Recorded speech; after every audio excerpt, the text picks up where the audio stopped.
Hey, what's up, everybody? My name is James, and I'm here at Christ for Nations in Dallas, Texas. I am a Canadian who is here in Dallas, and I'm gonna share with you guys one of the top 10 things I felt different since coming here to Dallas, from comparing from Toronto, Canada. One of the first things I noticed big time was the bipolar weather. I always thought Toronto had some crazy weather, but then I came here, and I'm just not used to this. Hot, cold, rain, rains all night, warm all day. It's just something I'm not very used to at all. And people here love the AC, so you come up from like this blazing heat, and then it's freezing inside. So I'm walking from the dorm to the campus and then running to the rooms, and it's freezing. So I gotta be in a hoodie in the heat because I'm prepared for the AC I'm about to go into. And the second one that was huge for me that I can't stand is that I can't stand the coffee here. People from Texas and around here in Dallas claim they know good coffee, but they don't. There's not that much good coffee here. Canadian coffee is so much better. Brazilian coffee is out of the world, a lot better. So I do have my own coffee I make in the room every once in a while, but the water here is weird too, so it just makes the coffee crappy. So I'm not a huge fan of the coffee. And then third thing, I don't know if you can tell, I have my football flag here. I should add more flags from the teams I like. Um, Here, people are obsessed with the Cowboys. You see Cowboys things everywhere. But then you have the Dallas Stars, who's doing pretty good. They're doing amazing in the playoffs at this point right now. No one cares. No one says anything. I don't see anything. No signs. No one talks about it. No one cares. The NFL playoffs, or the NHL playoffs, I mean, is doing amazing. But everyone cares about the Cowboys. But Cowboys are not going to do anything anyways. They suck. I'm gonna try not to ramble on sports. Save that for another video. But the fourth thing I noticed here too is the cup sizes. You go to a store, McDonald's, Chick-fil-A, whatever.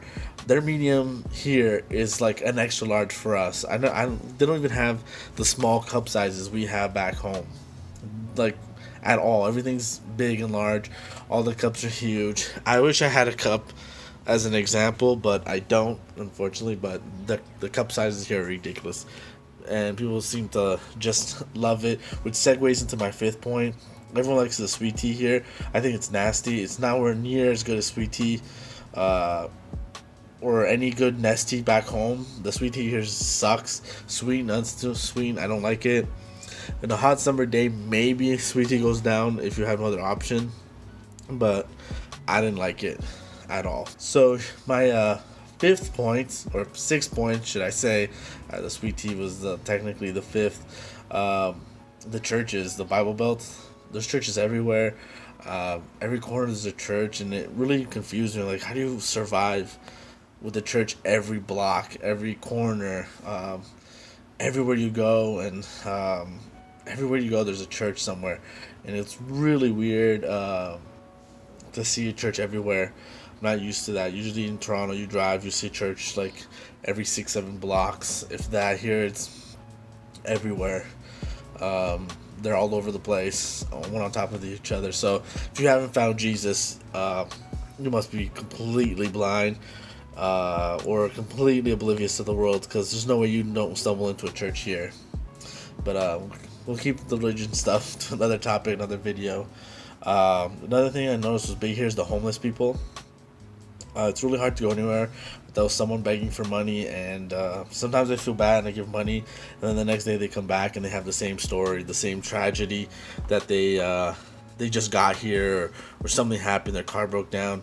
So it's really hard to distinguish between the real ones and the ones that are just straight up lying for money. They don't want to work, but there's a lot of homeless people and they're always begging. And my next point, it's like another 2-1 punch, so it'd be point 89. The cars here are super run down. A lot of cars here missing bumpers, missing the lights. It's just like there's no safety measures here at all for the cars. It's crazy. It's just confusing to me, and I wasn't prepared for it. And then that includes my ninth point, the bad driving. No one drives here well. No one knows how to drive. Everyone's horrible at driving. It seems like the licenses are just given out as paper for anyone that just applies. People don't know how to signal, don't know how to turn. People don't know directions. People text and drive, call and drive. There's no rules. There's no regulation. It's a mess. It makes me really appreciate how nice Canadians drive compared to here. And my final last point is a lot equivalent to the driving thing, is public transportation.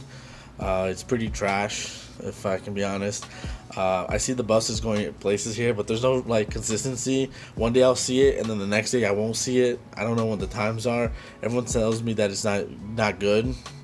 Made me really appreciate the TTC, because TTC sucks, but it's reliable. You can use it. You can survive without a car, and here you can't. You can't survive without a car. You gotta keep asking for rides or at Uber or something, because the public transportation sucks. So that's my top 10 differences between Dallas and Toronto. Kind of Dallas, Toronto, Canada.